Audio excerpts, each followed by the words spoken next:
Indiana Disability History Project, Center on Aging and Community, Indiana Institute on Disability and Community, Indiana University. Well, I'm John Dickerson, and I'm the Executive Director of the ARC of Indiana. And we're a statewide advocacy group formed in 1956 by families when there were no services. I got into this really quite by accident. I went to college to play football, little tiny school in South Dakota. And I was going to teach history and coach high school football when I got out of school. Well, in 1973, there were a ton of social studies teachers and history teachers. And so I didn't find a job. And one of the coaches, and I think back now, and this is kind of interesting, because the ARC had only been around at that time in 73 for about 20 years. And South Dakota isn't a big state. But one of my professors in college was the first special ed professor at Huron College. And he said, why don't you go talk to these people at the ARC of South Dakota? They're looking for somebody. And that's how I got into the ARC. Not by any family connection, not by any professional drive, but couldn't find a job. And worked in the ARC for a year in South Dakota, then came to Indiana. Got a chance to work 5 years at the national headquarters, where I pretty much traveled the country and saw that we had family-based organizations all across the country, Alaska, Hawaii, Vermont, Texas, everywhere. And then came back to Indiana in 1983 as the executive director. So basically your whole career has been the ARC. It has. I often think my dad, who was in manual labor, would wonder when I'm ever going to get a real job, because all I do is go to meetings and talk to people. So he would find that really strange. Well, talk to me about the early days of the ARC, because originally I guess I have thought it was parent-led, as you were saying. Mm-hmm. It was organized and kind of put together in a variety of different states and communities by parents. So talk about how it began and then how it evolved. Well, it's really an interesting history. In the late 40s, after World War II, and I think it's triggered a lot by the whole phenomenon that changed our country in World War II, where women went to work. And all of a sudden they realized they could do stuff. So up until that time, doctors, educators, their predominant advice was put your child away, forget you ever had them, get on with the rest of your life. And we had a group of mothers in the late 40s, early 50s, that got together and said, there's got to be something else. They had learned they could go to work in the factories, they could support their family, and tragically many of them had lost their husbands in the war. And so they were now looking at a whole different way of thinking, and started in various places. We have this great argument in our movement of where it started first. New York claims it, Washington claims it, but however it happened, in the late 40s came together, and in 1951, we had the first national gathering of folks in Minneapolis. And out of that, it truly was an organization that started at the bottom and came together. We first formed a national organization, then we started forming state organizations. But again, it's a very loose confederation. It's not a top-down model. But it was those first early moms and dads that wanted to get something together. In Indiana, we had, again, the same kind of argument. Marion County says they're first, South Bend, Lake County, Evansville. Everybody claims they were the first. There was about 7 that formed right in the early 50s. And in Indianapolis, they pulled, we actually have it in the office, a little 1-inch ad went in the Indianapolis Star, and of course the language was, we would consider very, awkward today, but it asked for, and it just said, parents of retarded children. There'll be a meeting at the Indiana War Memorial Sunday afternoon, 1 o'clock. And these 2 moms that put it together, they just had this idea they'd maybe get 10 or 15 people. 300 people came. And they just sat and talked. So there was this huge undercurrent of people looking for this. And there was no internet to spread the word, no way of getting out. It was just this little 1-inch ad. So they got organized, got started, and it was a couple years later they actually then formed the Marion County ARC, which then became Noble, and then those 7 first organizations formed the State Association in 1956. Well, it seems like some counties still have small moms and pops sort of ARCs. Brown County, for instance. Right. Many years ago, I remember hearing about the ARC, and it still appeared to be family-led. Now, some had moved to DSI in different counties, but they still considered themselves the ARC of Brown County. Right. And in Morgan County, where I worked, it was a long time an ARC, and it had originated with family, and then it became the School of Hope. So is that typical, too, that many of the organizations started as maybe preschools and then developed into more of a service organization? The history of our movement is really interesting, that when those families got together, they first looked at, we couldn't go to school. The idea of work was really kind of foreign, and it was just this blank canvas. So folks got together and started the first schools. So many times literally in church basements, and some of the first teachers were people that were accredited teachers for something else, because there were no special ed degrees at the time. And so they just found somebody that really cared and started the first schools. And the history of our advocacy movement, Wolf Wolfensberger wrote a really interesting book in the 60s, late 70s. And he traced this, that we first came together as advocates and started things. And one of two things happened. They either spun them off as they got bigger and to a professional service organization, or the ARC kept it and morphed into a service providing organization itself. And in Indiana, we developed both. So we today have 45 chapters of the ARC in Indiana. There are around 800 nationally. And about 25 of them still run services, some very large, $20 million a year. About 20 of our chapters spun their services off and their advocacy only. And this is a pattern that other states have done. So in Minnesota, they're all advocacy organizations. In New York State, they're all service providing organizations. And we're kind of this hybrid along the way of, we've seen the transformation of various different models that are out there. It's one of those interesting challenges that we faced as an organization too, because those families that we need, and the other really exciting development is the ARC was very instrumental and was the self-advocacy movement.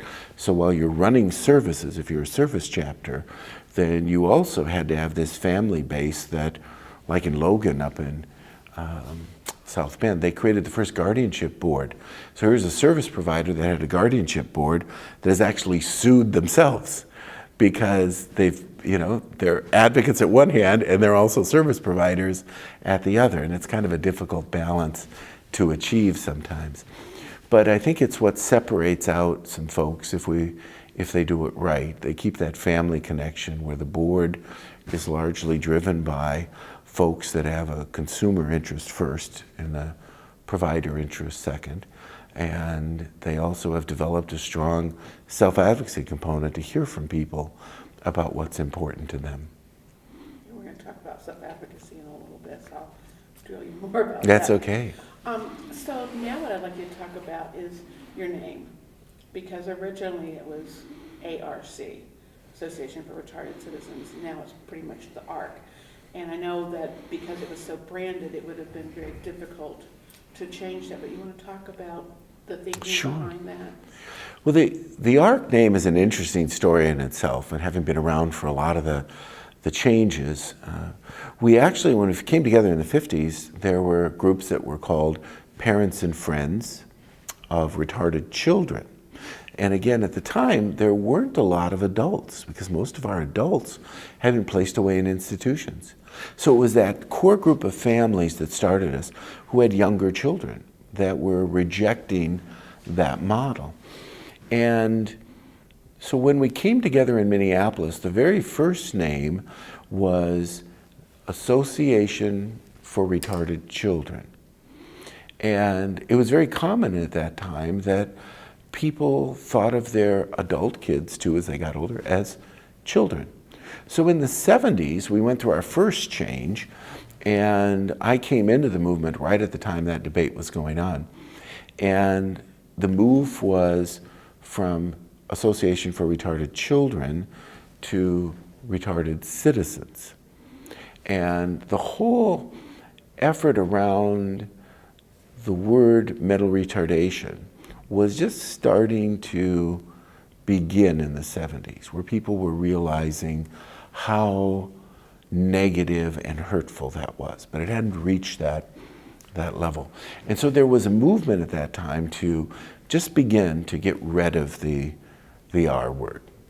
But it didn't catch on, because we had a lot of old-time folks that had grown up with it and said it's not a bad word, it's a medical term, and it's just how people are using it.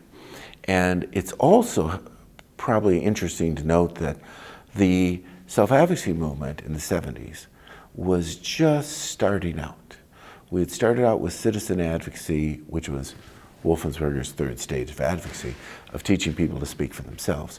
But the idea that in the 70s we still weren't listening, which is interesting because the whole civil rights movement was emerging at that time, and the Voting Rights Act of '65, and all these things had happened.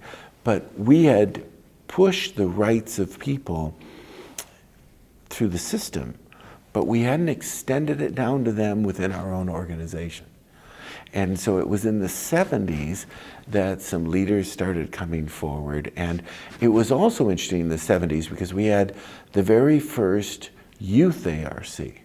Now it was funny because being on a college campus in 1972, I remember seeing a organizing poster for youth NARC, which was our national organization, National Association for Retarded Citizens. So I remember walking into the dorm and saying, Youth NARC, wonder what this is all about.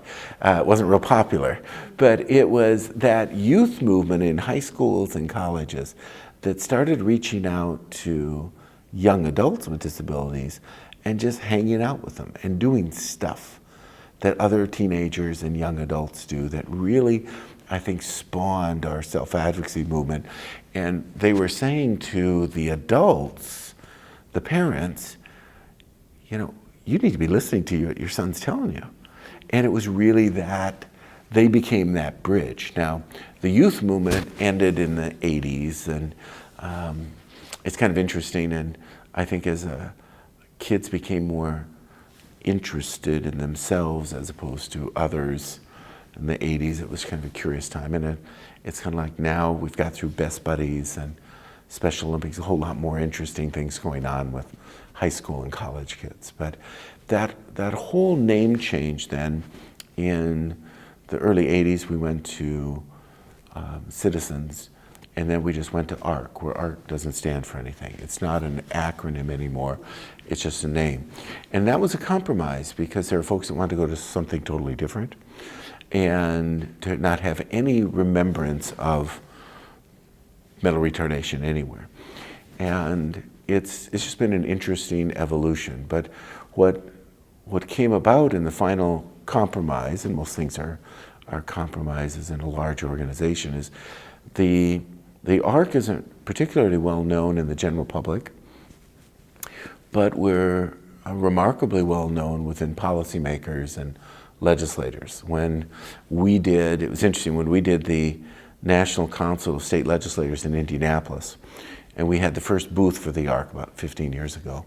And this is legislators from all across the country. And it was an interesting experience because we had legislators coming up to us and stopping us. Oh, do you know so-and-so in New Hampshire? Or do you know so-and-so in Missouri? And the policymakers knew who the ARC was. But if you went down the street in New Hampshire and Missouri, they probably, average people on the street didn't know who we were, because over the years, so much of our work has been focused on policy and advocacy on the systems level, and then working directly with families. So the name has been an interesting evolution, and over the years we've seen, you know, the Down syndrome organizations were once part of the ARC, and they broke off in the 60s because Down syndrome was different, and now we have 2 different Down syndrome groups, and the whole rise of autism, and we have multiple autism groups now. I was thinking after hearing a presentation the other day, it just struck me, I wonder what the ARC would look like if we were being formed today in the internet age. Because anybody can start a group in a moment and all of a sudden have 1,000 followers on Facebook. And all of a sudden you have a group. Whereas these women that got together in the War Memorial, they had to have minutes, they had to have old-fashioned communication, and you couldn't have splinter groups start as easily as you can now. So I think it's an interesting phenomenon that we didn't have to deal with at that time. We've touched a little bit on this, but maybe very concisely, if you could tell me what the role of the ARC is in the state of Indiana, what you see the primary role of your organization. Well, the role of the ARC is a really good question. And it's evolved over a period of time to where I think today we really have 3 primary missions. One is we continue to have that family and self-advocacy base that if you ask me the one most important thing we do is we fight on behalf of parents and individuals with disabilities to make the systems responsive. That includes funding them, making sure the administration works, making sure when we pass a law, it actually does what it's supposed to do. The second is that sort of systems advocacy back with families to make sure they know what's out there. It still stuns me when I run into someone, and I was speaking at a conference. We did co-sponsored a conference for fathers put on by the Fatherhood Leadership Center. It's actually an African-American group here in central Indianapolis. And the leader happens to have a son with autism. And so we wanted to branch out and train fathers how to cope with what he was dealing with. And one of the guys working at the hotel, Ivy Tech's conference center, happens to have an 18-year-old daughter with Down syndrome. And if the high school has told him, he didn't hear it, which is possible, or he wasn't ready to hear it, or they didn't tell him. He knew nothing about Medicaid, knew nothing about waivers, nothing about voc rehab, and she was going to get a certificate of completion this May. Now, all of those things are there. They shouldn't be hidden back behind a curtain. So part of our job is the policy side, fighting to put things in place. But then secondly, making sure families and individuals know what their options are. And many don't. We now have a mailing list. We do a newsletter 4 times a year, and it goes to 20,000 households in Indiana now. But we probably have 180,000 people with developmental disabilities in Indiana. So we have all these folks. So I gave him my card, and we hope we'll connect him with the right people so things don't fall. So the policy advocacy, the systems advocacy with family, and then third is the area of innovations, that we've always been about change. And so now we're trying with our blueprint to think creatively about whole new ways of doing things, because we don't have enough money, we don't have enough staff, potential staff, to sustain the system exactly as it is. So we got to think of new ideas and new ways of doing things that are what people are asking us for, as opposed to what the system is really good at doing. Systems are really good at doing the same thing they've always done. And so we're about innovations. And so we try to gather from folks the new ideas and then say, how do we pick from those and do some different things? So now we're working on, our board just approved, we're going to give 5 $10,000 startup awards to people that want to start their own business.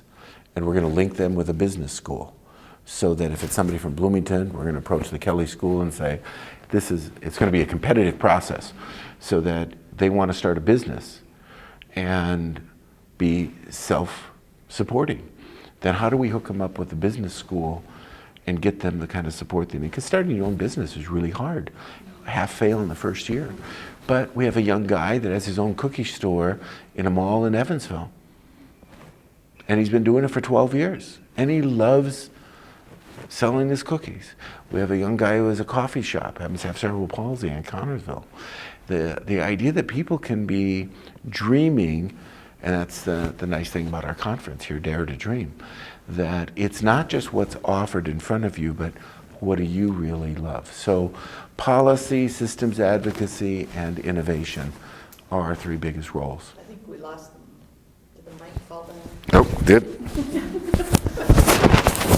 Don't tell me I have to do that all over again. No, we got till that, when I tapped her. Ah, okay. Well, you're doing an excellent job, of course. Well, you said concise. I'm never concise, so yeah. You are doing an excellent job. Need more water?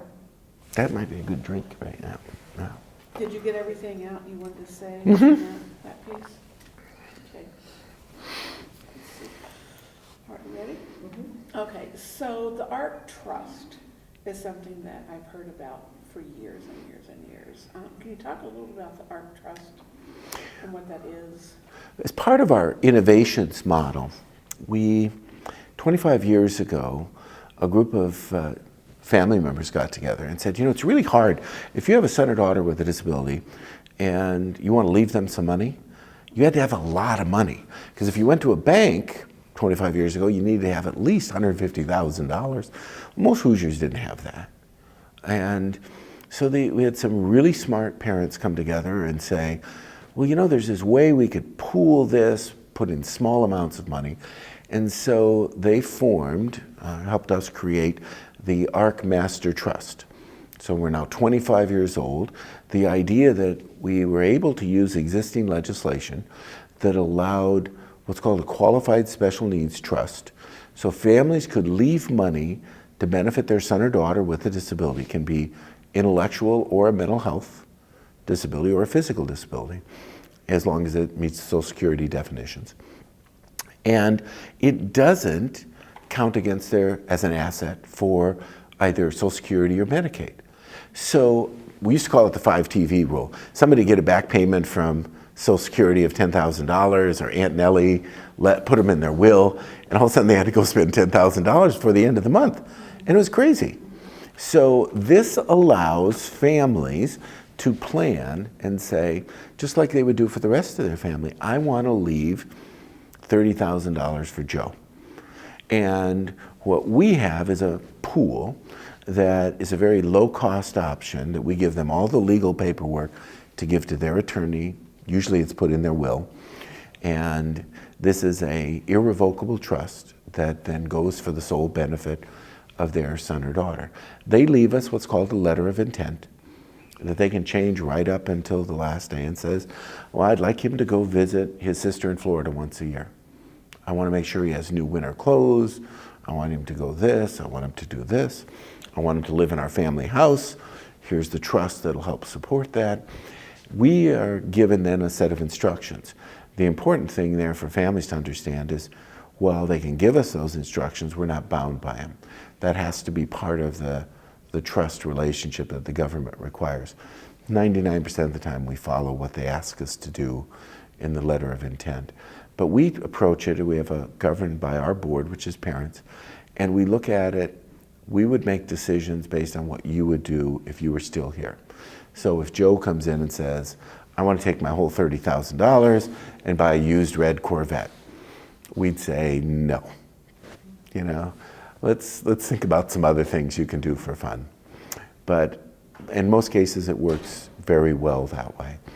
But the trust was a tool that was designed to help families plan for the future and still take advantage of those important benefits, because most people don't have enough money to cover all the services that their son or daughter would need. And if you happen the wrong way to get too much money, you lost all your benefits and then you lost your services. So we have two trusts. One is the original Master Trust one, which is for families to leave for their son or daughter. The second is, excuse me, we have two trusts. The first is the Master Trust, designed for families to leave for their son or daughter. The second is when people come into money themselves, back payment from Social Security and inheritance. And that is called Trust 2. And that has a little bit different set of rules, because the government used to just take that money, and now they give us a different way of doing it. Now I need more water. Yeah.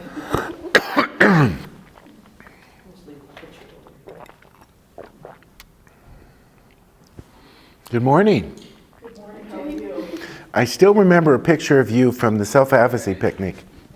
Do you remember the one where you made an Indian headband out of tickets? Oh, I will be forever enshrined in your memory with that headband. It was great. I guess you have to be remembered for something. Being a good sport. I don't know if my coughing took too much out of that one, or if you want to do it again. I think you got that? I got most of it. Okay. Well, and this is maybe off camera, and I don't know if this would be clear, or we would need to know this. The money that, say I put money in, I give you $50,000 to take care of my daughter down the road. Does that money sit there and say, all right, I want her to stay in my house, this is gonna help.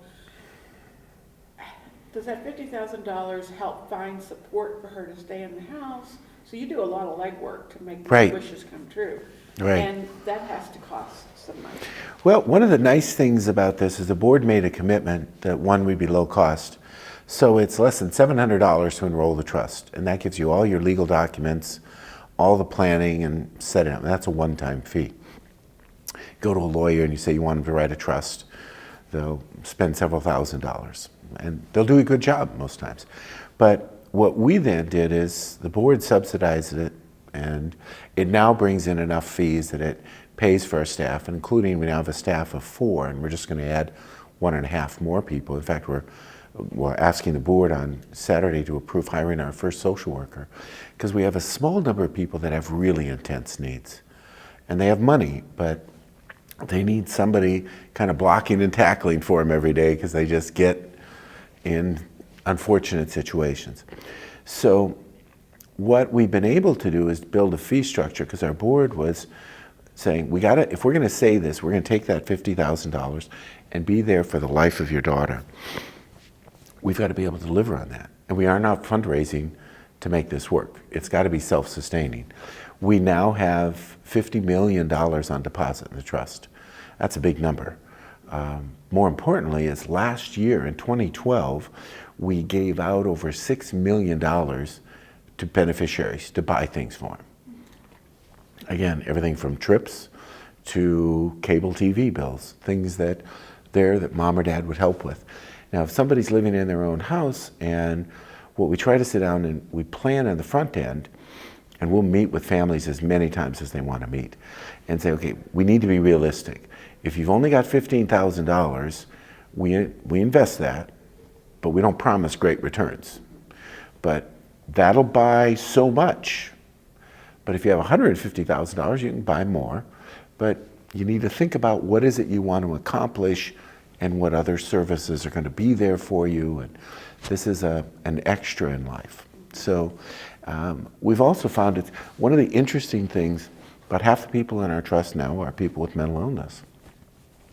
And one of the real challenging things for a number of folks with intellectual disabilities, as well as people with mental illness, is they don't have much of a circle of friends. And so we have a number of people that don't use their trust because life is chugging along in the group home or in the waiver setting, and nobody thinks to ask for the extras.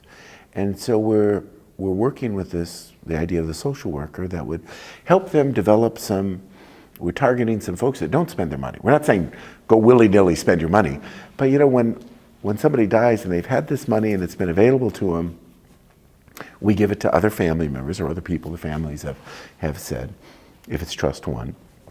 If it's trust 2, the deal the state made with us, the federal government, is we won't take that money the way we have, but when they die, if there's a Medicaid lien, half goes back to the state of Indiana to pay their Medicaid bill.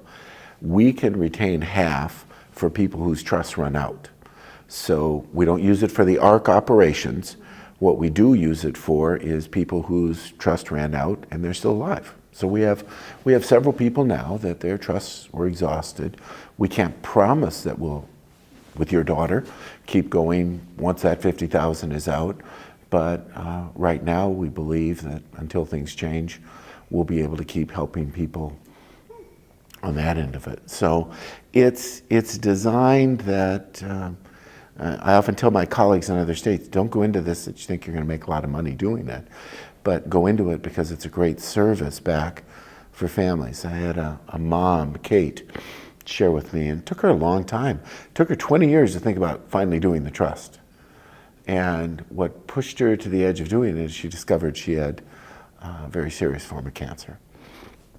And she sent me a note and she said, John, it just took me a long time to get to this point, but now that I've signed it and I've done it, I can rest a little more easy at night knowing that my son's going to have this as an option for him, and it doesn't burden my husband to be thinking about it. So it's been something. It's just funny, yesterday I was in the office and our trust staff happened to be all out helping other people, and one of our beneficiaries, and he's a real nice guy, and he comes in every month and he's making it on his own pretty much, but we help out with some of his bills.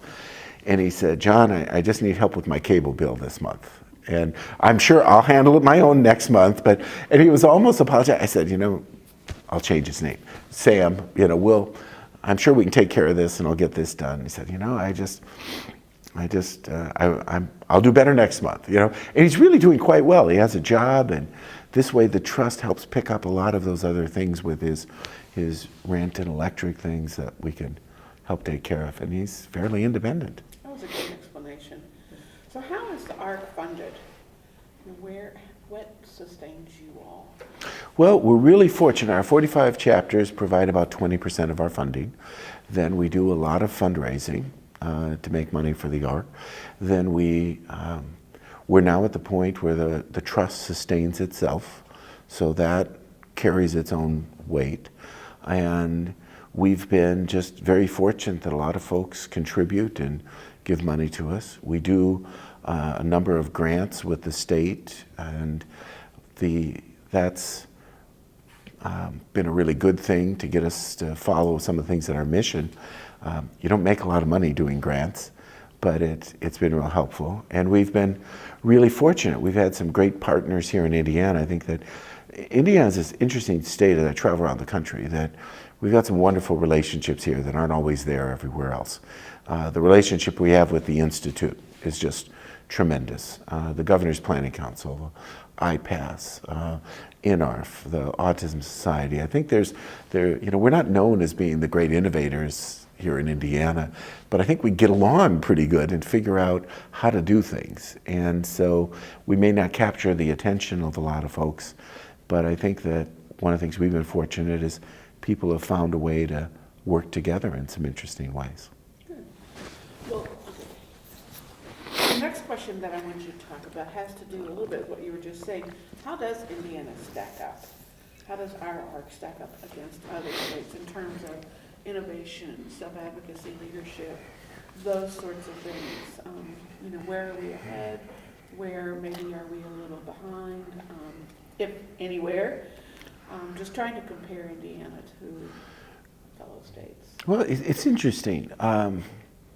If you were to look at how Indiana compares with other states, again, we don't get a lot of the publicity, and maybe that's because we're Hoosiers, we're too busy doing stuff instead of telling people what we're doing. But I thought it was interesting, there was a period of time, and I believe it was back in the early 2000s, 2005, 2008, somewhere in there. But it was interesting that we had the past president of CEC was from Indiana. David Mank was president of the USAID group. We had the president of the ARC professional group was from Indiana. We had the president of the professional INARF group was from Indiana. And it's interesting. So we must be doing something right along the way, but we're never looked at as one of the great innovators that are out there. In terms of where the ARC stands, probably that'd be easier for somebody else to talk about. We're the second largest ARC in the country. New York's bigger than we are. They have more members, they have more chapters. But I think that where I would go back and look at it is when we always do our annual evaluation of how well we're doing on our strategic plan, we don't so much, we have to look at the budget, are we making money or losing money? And I'm really good at, my board will tell me, I'm really good at spending money, not so much at building up big reserves, but we try to look at what's the difference for people with disabilities. And I think we're just quietly making a lot of changes. We were the 13th state in the nation to close all our institutions. At the time, we were the largest to do it. Now that's changed. Michigan's done it. We've never been out there, I think, tooting our own horn, but I think there's a lot of really good things. You know, we have a lot of folks working in jobs in Indiana. We have a lot of innovation going on in programs around employment. So I think Indiana has come a very long way, and we're not often recognized for that, but we've got some really world-class leaders here that people look to. If you want to talk about employment, there's no one better than David Mank and Teresa Gassi in the whole country, and perhaps the world. Now, they would not like me saying that, but I think it's true. You start talking about autism, and Kathy Pratt, again, one of those national leaders, was president of the Autism Society of America, was right here in Indiana. And I think there's just this kind of can-do attitude we do, and we just kind of do it, and don't spend enough time probably telling everybody all the great things we're doing. So. That's a very good answer. All right, so legislation. So you talked earlier about that was one of your roles and one of the roles of the ARC. So what we'd be curious to learn about is how does that work in Indiana? And are there some standout politicians that you've worked with, people that have really supported disability issues and people with disabilities, that sort of thing? Let's see what else I was going to ask you about that. Some benchmark pieces of legislation that has passed. So if you want to elaborate on that. Well, yeah, here it's interesting when you talk about our role in public policy, and the ARC has a rich history in that. I was fortunate when I started in '73. We were just on the cusp of mandatory special education. So the very first meeting I went to was writing the first draft rules for mandatory special education in South Dakota. And so imagine you're in this room, we had no rules, and we had educators and parents, and the ARC was there, and people said, well, how are we going to do this? Because we knew it was coming, and the states were charged with starting to plan for it. And it's interesting, Congressman John Bradamus from Indiana, from South Bend, people don't often go back and look at that. He was one of the prime sponsors of the original special education mandate. And he is quoted on the floor of the House of Representatives. It was interesting. He was debating, I believe it was a colleague from Texas, who got up and said, well, and it's hard for us to accept today, this colleague from Texas was saying something, and I'll paraphrase here, some of these kids, they can't even be taught to put their pants on. And Congressman Bradamus stood up and he said, I don't know about you, Congressman, but it's important for me to know how to put my pants on every morning to keep my job here. So I think that we've had champions like that. They've been on both sides of the aisle. Senator John Chafee from Rhode Island, who looked at the first idea of how do we transform Medicaid. Ronald Reagan did the first Medicaid waivers over Katie Beckett, a young lady he met in Iowa who couldn't leave the hospital because Medicaid would only pay for her to stay in the hospital to get a machine that she needed instead of putting it in her home. So we've had some great champions over the years that just have kind of set the stage for us. Our current Speaker of the House, Brian Bosma, his dad, Charlie, went on the first trip to Minnesota when group homes were not even thought of in Indiana. Charlie said, well, let's go take a look. So he loaded up a van with legislators and we drove to Minnesota to go visit group homes. So we have people, if I get into our current day ones, I know I'll offend too many because I'll forget some, but we have some tremendous folks, and it doesn't matter whether they're Republicans or Democrats, that once they've gotten it, they continue to understand. Some have family members, most don't, but they've just been touched by someone. And that's the real spirit of what is different about our movement, is it's not what Kim Dodson, our Associate Executive Director, and I say with them. It's when families touch them and individuals with self-advocates coming to them and talking about what's important to them, that they start getting it. I remember, he's now retired, but Senator Thompson, not the current Jeff Thompson, his dad, came up to me one time, and he was kind of he was a very fiscally conservative senator from over in Hendricks County, and he said, Dickerson, I finally get it. He said, our bank hired a guy, and I'm on the board of directors of the bank, and we hired this fellow with a disability. I don't even know what his disability is, but he's one of our best damn employees. And all of a sudden it clicked for him that, it wasn't just this chart, or it wasn't something they're doing, it was good business. And I think that's what's worked. And we just recently honored the House Republican Caucus because they supported us on the idea. We're building this training institute and hotel in Muncie to take advantage of the hospitality industry. Is one of the fastest growing areas. It's an area where you can get a career and you can advance without necessarily a full college degree. But we can tie post-secondary education into working in a hotel and developing a career path for people with disabilities. And we're excited about that. And they gave us $5 million to start towards. We just now have to raise another $20 million to do this, but it's never been done before. And 20% of the people in the hotel, from management down to every associate, will be individuals with disabilities of all different kinds. The hotel is being designed from the ground up so that anybody can work in any station and be trained, whether it's the front desk, back office, management, housekeeping, the restaurant, and find a career path to move forward. Is that something that is done other places, or is Indiana the first? It's never been done before.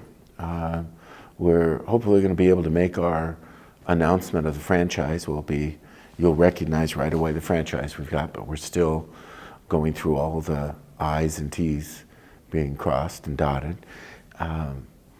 But they're very excited about this because nothing's been done like this before. And they're starting to get interest from throughout their chain, because every day in hotels just like this one, there are jobs that go wanting because they can't find the right folks to do that job. And if we can help them understand that there's a good workforce here that really does want to work. Suzanne Clifford did a great demonstration project with RSA, and of course it went through sequestration, it got cut, funded, was removed, but their target population, and this is what steered us toward the hospitality side, was people with mental illness and an intellectual disability and being homeless. So pretty tough series of things to tackle. They had 63 people they recruited. They found all of them jobs. Their average training time was 8 to 12 weeks. Now, these are folks that were living in shelters, and one of them got a job working the Super Bowl at Lucas Oil.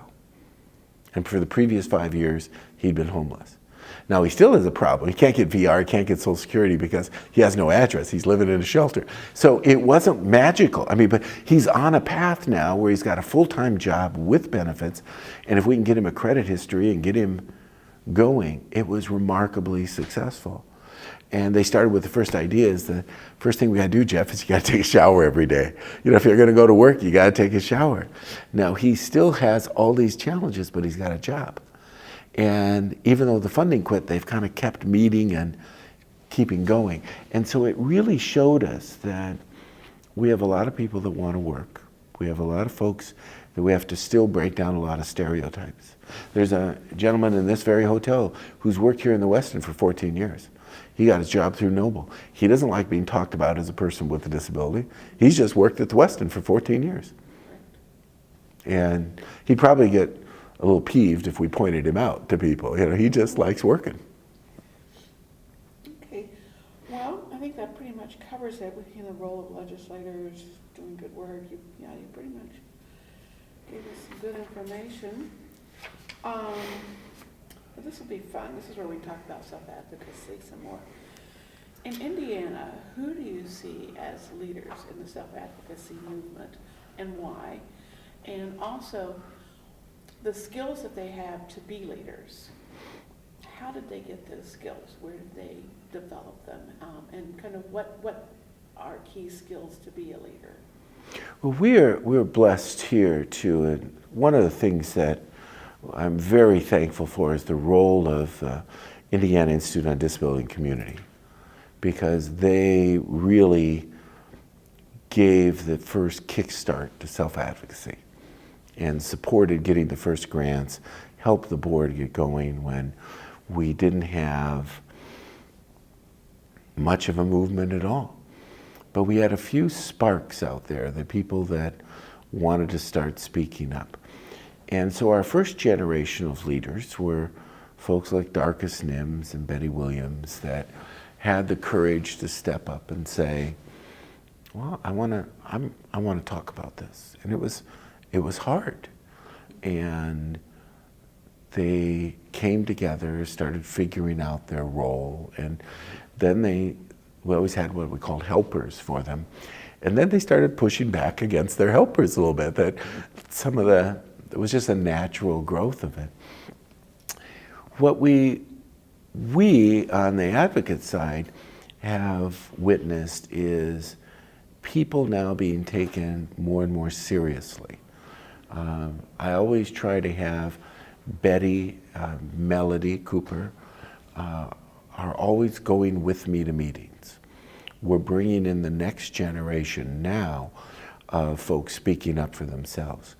We're seeing some interesting evolutions too on the autism spectrum, where it's really quite fascinating, because on the autism side, we haven't had the years of people with autism being their own leaders. And so now we're seeing a emerging statewide and national movement of persons on the spectrum speaking up. And that's really good because they have a different view of the world. Next Saturday, I'm meeting with a group that's been meeting at the Calvin Fletcher coffee shop here in Indianapolis. It's young adults, and they just get together and talk about stuff. And we're now trying to get them into developing more of a training role. Now, they're interested in being with folks that are more like them than with people with intellectual disabilities, but so there's just some forming going on right now. But I think that's all good if we find that we have the patience to listen to folks. Well, what makes someone a good leader? What makes Betty Williams or Melody a good leader? What makes up-and-coming people a good leader? You know, what skills would you hope they have, and how would they get those skills? It's a really interesting question of what makes a good self-advocacy leader. And I think it's the same set of criteria that makes anyone a good leader. I think being understanding of your role, not taking yourself too seriously, but taking the work very seriously, listening to your constituents. But I think that we are looking for folks that understand that as a leader you have a responsibility not just to always be right or not to always be speaking, but to be there representing folks. And sometimes that's representing folks that you don't always agree with. But if the group feels here's where we got to raise an issue. And there's an old Methodist phrase in the hymn book that I think is interesting, because it talks about advocacy, and it's a little 4-line little phrase, it's not a hymn, but it said, our mission in life is to bring comfort to the discomforted and make the comfortable uncomfortable. And I think with self-advocacy and our overall advocacy, that kind of sums up what we're doing. We got to find the right ways to do it. We don't always have to be pounding on the chairs with our shoes. Sometimes we have to be a little bit forceful, but we're also Hoosiers. You know, we're a little bit different than people in New York or California. But I think that one of our goals on leadership is we are now talking with Best Buddies, with Special Olympics, with Kiwanis Action Clubs, and with Self-Advocates of Indiana. They're all doing leadership training, and it's all great. We got to be sharing all that. We did the first brochure for self-advocates saying, here are all the action clubs in your area. Here's all the Special Olympics ambassadors programs, and they have now their academy program, which is great. Here are the best buddies groups. And we're saying, there's room for everybody in this tent to do things, and it's not all being done one way, and I think that's pretty cool. But when we have a young man going out and speaking about going to Greece for the International Special Olympics, and it's not just about the fact he ran a race or lifted a weight, but he was representing his country. Very cool. So I think as we look at this, we're also seeing how they give back to their own communities, and I think that's a nice touch. Yeah, that was good. All right. So, we all agree there's many notable leaders in the state, many of whom aren't with us any longer. And one person that I would like you, if you're comfortable doing this, to talk about is Albert Johns. Oh, yes. Because I knew you and Albert worked together and you were friends and comrades and that sort of thing. So would it be okay if I Sure. ask a couple questions about Albert? All right. So what I'd like you to do is just maybe describe Albert and Albert's work, what people would remember about Albert, maybe a story or two about Albert, and then I'll ask you a couple other things. Sure. Well, one of the leaders that I recall was a great friend, is, even though he was a Duke University basketball fan, but was Albert Johns, who came to Indiana from Albemarle, North Carolina, where he was a local executive director of the ARC, and came to Stonebelt ARC in Bloomington. And, he followed one of those early trailblazing leaders in Joan Burton that, we still have the only ARC program, it was a school, on a major college university in the country, is it Indiana University. And again, one of those founding chapters that was one of the first 7 that came together. And Albert kind of represented this interesting part of our history, because there was a time when we attracted a lot of executive directors who came from either the church or a background with a divinity degree, which is what Albert had. And they came with kind of this mission. We don't get that so much anymore. It's more professionals that have been through university training. They've got a degree in something else, but these degrees didn't exist back then. So when he came in, it was this kind of learned skill and brought with this empathy. And we had a lot of former pastors or divinity students leading which makes sense when you think about, we started in church basements, so it has a lot of sense. Albert was always one of these critical thinkers that was always thinking ahead of how do we do things. And he was always one that I could call him and say, what do you think about this? Or he'd be calling me with this idea. Here's this crazy idea, we want to try to do something different. He was a true believer in self-advocacy. And when we were starting supported employment in Indiana, and I was looking around for somebody to be a champion for that, he was one of the first ones. And his idea is we can get anybody a job. We just got to be more clever about finding the right job, of how we do that. And the thing that I guess I think about with Albert, there's many times we'd walk through someplace and he'd see somebody and he would always be stopped by someone. He had that connection with people that was so powerful. And I remember when he passed and we had a chance to talk, I was driving back from Southern Indiana and was coming through Bloomington. It was late, and it was late afternoon, and I still had an hour and a half to get home. And I thought, well, I'm just going to call Albert, because he had not been feeling well, but he hadn't gotten the diagnosis yet. And I said, I'm just going to give him a call. And it was that afternoon, he'd just come back from the hospital, from the doctor, and they had found out it was pancreatic cancer. And I said, well, do you want some company? And he said, yeah, I'm home alone right now, and that'd be nice. And Chris hadn't gotten home yet. And it's not something you want to call your spouse up over the phone and tell him. And so we sat and talked, and probably he had the most wonderful attitude about everything, that here he was now facing with this incredible diagnosis, one of the more tough ones. But he was all about, okay, what am I going to do about it? How am I going to get through this? And whatever happens, happens, but I'm going to make the most of it. And here's what we're going to keep doing together as we work on this.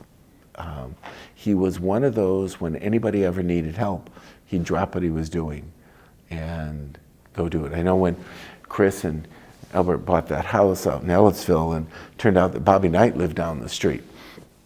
And he was going through all the troubles, and he said, "Do you think Coach Knight would ever want anybody just to talk to?" And I said, "Probably not," but he wasn't doing it for the star power. He was just thinking, boy, if you ever needed somebody just to talk to, I'd be glad to. He was that kind of a guy, and he had friends in the ARC movement all across the country. And when he passed, there were so many self-advocates that wanted to be from completely different agencies. They just knew him, that wanted to be there just to say goodbye. So speaking of self-advocates and other people that knew Albert, what would they say about Albert? If they were here and you were to say, what do you remember about Albert Johns? Or tell me about Albert. What do you think they would say? He was a good friend. That he was this trusted friend that if I needed help, needed advice, needed an idea, he was a good friend. And I think there isn't much better epitaph than you can get than that. And when we did SAVE, Betty came to me, and we were actually at a conference, and Albert was at this conference, and Betty went to Albert first. She went to Albert first instead of me. And they came to me and they said, "We got an idea for you. We want to bring SAVE to Indianapolis." And something had fallen through with something, and so we only had a year to pull it together. And I thought I hadn't thought about it in this way till you asked that question of what would people think about Albert. Betty went to Albert, and he immediately knew this was a brilliant idea. And yes, a lot of work. Yes, it would take us away from everything else. Yes, we had to raise a lot of money, but it was a brilliant idea. And if any time you have someone that sees that gem and looks at the positives, there was a million reasons why we shouldn't have done it. Everybody gave up time and money and energy we didn't have. But Albert saw the possibility. And he really embodied, there was a lot recently about the loss of President Kennedy 50 years ago.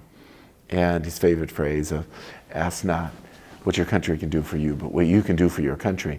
And that was Albert's way of living. He wasn't about what he was going to get out of this, what he was going to build his agency or leave his legacy. It was all what he was doing for other people. Yeah, he was a very kind-hearted, Yes. gentle soul. I really liked him. Okay, and then I guess the last thing that I'm going to ask you before I let you just talk is, in looking forward in terms of the field, what do you see as future trends, future movement? Where are we going next? And what sort of education, training are people going to need to have to support people with disabilities to do really good work on their behalf? What do you see as kind of the future? Well, really interesting question. I'm fortunate. If we ask the question of where do we go from here, I've got some great help, because we 2 years ago, with David's help, brought in 20 of the smartest people in the country to kind of help us answer that question. We've got to rethink everything we do, from school all the way up to work. We've got to get much better at employment and really building career paths. There are folks that we are looking to bring into the service system. They really don't need a lot of services. What they need is help getting a job and becoming more independent. We then have to work on greater resourcefulness for families.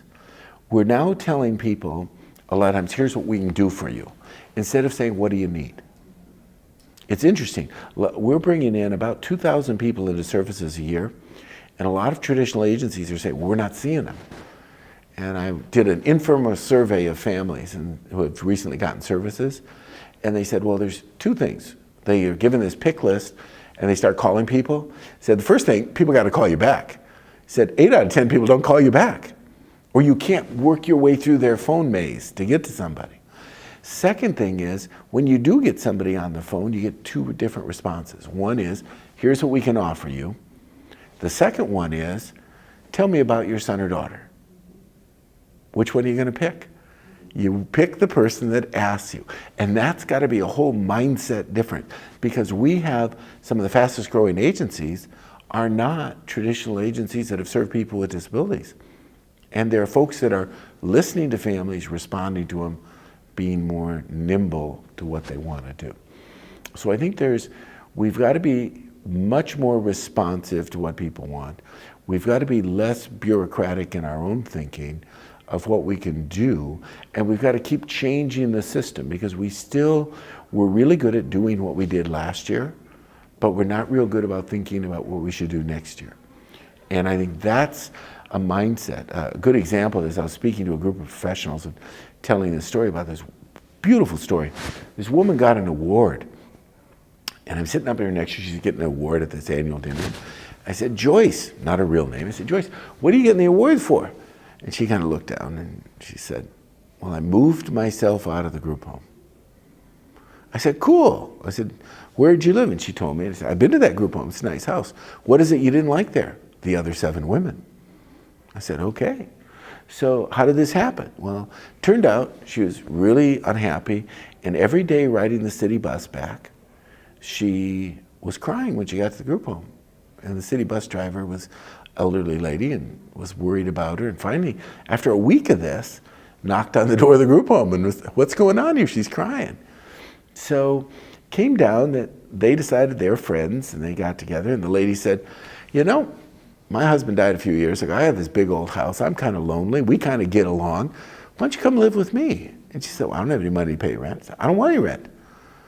I'm lonely. You don't like where you're living. Maybe we'd like living together. And I told the story to a bunch of staff and case managers. And this one nice young woman with an MSW raised her hand and said, well, that's a beautiful story, Mr. Dickerson, but it would never happen here. Because I said, why not? So we don't have any bus drivers to meet. And we've taught people to be so literal, and we've taught them to follow these plans, that we quit listening to people. We quit thinking about what are some natural things we could do. So the third thing is we've got to get more into looking at what makes people happy, what is naturally what they do. One of the things with self-advocates on employment is, I'll look at you and say, Jenny, we've got a job for you over here at the McDonald's. Never asking you, do you really want to work at McDonald's? And I want to work with my friends over here. I want to work with nice people. And was talking with our self-advocates about this, and there was an NPR thing. It's just one of those odd little things. I was driving to their meeting, and they were talking about 100 people who self-identified as they love their job. And you know what the number one thing is? They worked with nice people. And we never ask people, are you nice before we're going to place people for jobs? And why do most jobs fail? Not because we can't do the job, it's the social thing. So it's like, duh. I mean, what's wrong with us on some of this stuff? Okay, so, knowing this, Yeah. how do you bring in new people that get this?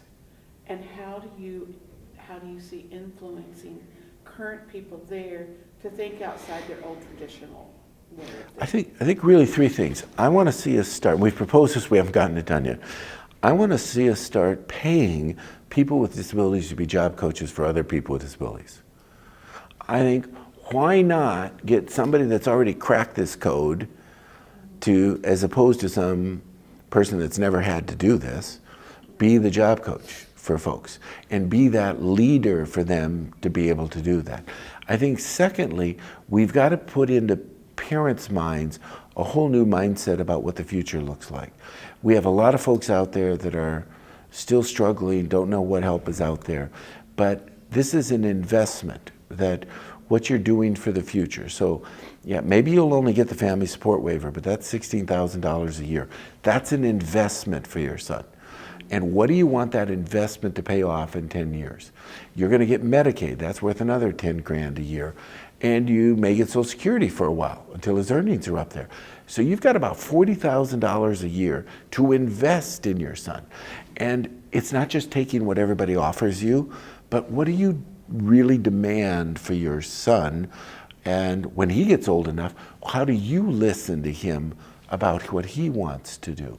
So I think that we've got to train that. And then on the professional side, with our organizations like INARF and our universities and our colleges, we've got to infiltrate them with people to think differently, take risks, and it's not about just doing the system, what we know how to do, where we know how to do it the way we did it last time, but how are we going to do it to make a difference for people and what they want. And you know what's interesting? We talk a lot about our DSPs and we need to pay them more, and we really do. But you know, we have a lot of people, young people working in our field that are lost as well. They don't know where they're going with their life. And we tried a project that was really cool here. We haven't figured out how to fund it, continuing it. But we started pairing up one person with a disability with a DSP to really get to know each other. And the idea is, you know, the best person-centered plan is one that never has to be written down. Because I know you so well, I know what you want to do with your life. And conversely, you know me, and you know that I want to sing in a bar one day, you know? I want to break the courage barrier and get up there and perform in front of people. So your job as my friend is supporting me. So I think we've got to just keep that ball rolling and thinking differently. There's no one thing we're going to do. It's going to be this tidal wave that just keeps moving. And if providers and professionals don't grasp that and ride it, then they'll get washed away with it. If they do, they're going to transform themselves and be the next generation of new leaders. That's a really good answer. When we did the project in Morgan County back in the late 80s, a community membership project, and that's all we did, and we supported 20 people, kind of like to make a difference. Right. The best work happened because staff did spend time really pairing people up, and all the good changes that came from people came because of people they met in the community, like the bus driver. Yeah. You know, people got moved out of the group home, people started taking classes in the community because you said, hey, I see that you like to move a lot, you want to come to aerobics? Exactly. Things like that, and it's because they got to know them. Yeah. And it wasn't, we stepped out of the way. You know, I've asked our self-advocates to write a play of what a team meeting looks like from the self-advocate side with no rules. I don't tell them what it's going to be. And I keep telling professionals that, and they kind of laugh, but it's kind of this sad laugh. Because you know what, our team meetings aren't about the person anymore. It's about the paperwork and the budgets. I've done a lot of training with people with disabilities around the leadership aspect, and one of the things that, the scenarios that I do, and this, I'm very short, but I talk about a chocolate chip cookie, and maybe they've told you, but Yeah. basically we talk about all the ingredients of the cookie, and would it be a cookie without the vanilla, and would it be a chocolate chip cookie without the nuts? Would it be a chocolate chip cookie without the chocolate chips? Well, of course not. So then I talk about what a good plan looks like, and they tell me all the ingredients about the plan. And I said, but you're the chocolate chip of your plan. And that really resonates. You know, it's Right. your plan. I don't care what they call it. I don't care what kind of meeting it is, but if it's about you, it has to be about you. And you know, it's your responsibility to say, I want this. It's not the same person with a different name. And that seems to help too. It's just Yeah. really empowering people to say, this is what I want. Well, and, you know, when you talk about what makes a good leader as a self-advocate, the work that you've done with the leadership program at IIDC is really exemplary. And I think that when folks hear that there's this opening for them to speak up, it's so empowering. It's like when they saw Corky on Life Goes On, and all of a sudden, well, if he can be on TV, what about me? And it's just very, very cool when people see others speaking up and being in leadership roles. And it gives them that chance to say, maybe I can do it too. You know, I remember I got in trouble one time because I was sitting with one of my good friends, and we had a self-advocacy meeting here in Noble, and this is quite a few years ago, and Brian says, he said, you know, nobody listens to me. Nobody listens to me in the meetings. And I just happened to have a little plastic notebook folder thing to him, and I said, now Brian, take this to the next meeting. And when the meeting starts, I want you to open it up and just write some things in it. He says, John, I don't know how to write. He said, doesn't matter. I just said, make some scribbles, then close it. And then when they ask to see it, say, no, it's private. And he said, I don't know if I can do that. I said, just try it. It'll be fun. Just watch what people do. And Irv Pika was the executive director then. And about a month later, he calls me and I said, what the hell did you do with Brian? We didn't even know he could write. And now you have him taking notes on staff and he won't show them to us. And I said, everybody else has a file. They don't show him their file, what they're writing about him.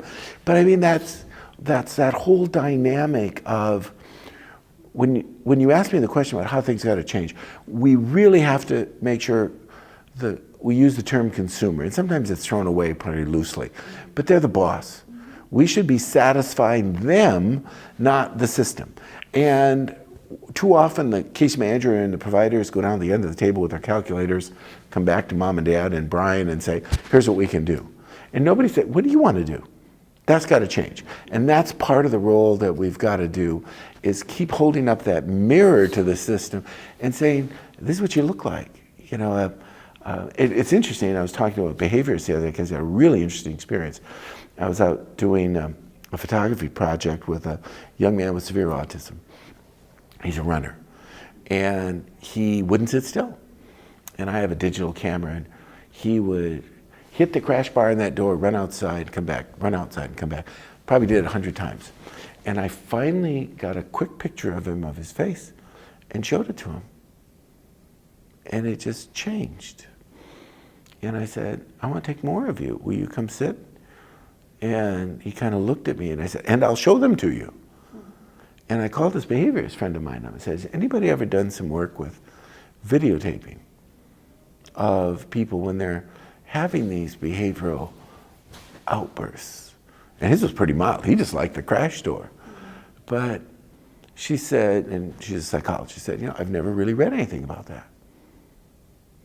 And I just thought, well, somebody needs to do some research on that, because maybe people don't know. And it's interesting, my little grandson that lives with me, he was throwing a little temper tantrum. He's 18 months old. I had my daughter film him on the iPhone and then show it to him. He stopped crying. And now every time he starts crying, we show him what he looks like. And it stops. So behavior is communication, and so we've got to figure out some different ways of doing that. So I'm rambling again. No, I mean, it's all good. And I think that those are things that should happen at the university level as well. I think if you're going to go to school and you're going to come out and be someone that is paid to support people with disabilities, you ought to have some different experiences in your college career. Right. And that's where I think people are sold short. Right. But nonetheless. There's something I thought of that we didn't touch on, is the arts role or their involvement with the closing of the institutions. Yeah. You know, one of the probably landmark things in Indiana is we looked at it, you know, some of our early leaders did place their sons and daughters in institutions because they were very severely disabled. There were no services at home. And so it's always been an interesting issue for me that at time we had over 3,000 people living in institutions in Indiana, approaching 3,500 probably at our top. And it was in 1998, we were doing the 317 plan. We had a terrible situation on Newcastle State Hospital. Kathy Davis was the secretary, and we went over, and there's hidden video taken by a brave young woman who, interestingly, got fired, lost her job, found difficulty working in the field again, but she had shown people being beaten, duct taped to chairs, horrible situations. And Governor O'Bannon called me up and called Kathy Davis, and he said, John, I don't think we can fix it. Can we get this closed? And I said, yes, we can do it if we do it the right way, and we do it in a person-centered way, but we just don't move them to another institution. And we closed Newcastle by giving people incredible choices. People hated us, just hated us. I still remember this 70-year-old man, he called me out in the parking lot. He said, I'm going to kick your ass. I said, hey, I ain't going out in the parking lot. He was about 5 feet tall. He would have, you know. He was an ex-Marine. I wasn't going out there with him. He later got his son Robert moved to within 5 minutes of them in Lafayette, and he became one of our best champions. But they had been told no so many times. They weren't trusting. Yeah, they couldn't trust at all. We now then, after that, closed Silvercrest, then Muscatatuck and Fort Wayne, and then finally, we now don't have a public DD institution. We still have a few people with very severe, and they're people with more serious mental illnesses, but they also have an intellectual disability. About 50 that remain in state hospitals, and about 25 that have been moved to a private facility. But it was a landmark. We were the largest state at the time to close all our institutions. I think New Hampshire was the first state to do it. But I'm glad when I see that land's been used for something else. I think what we in the community side have to be careful is that the community programs don't become the next institution.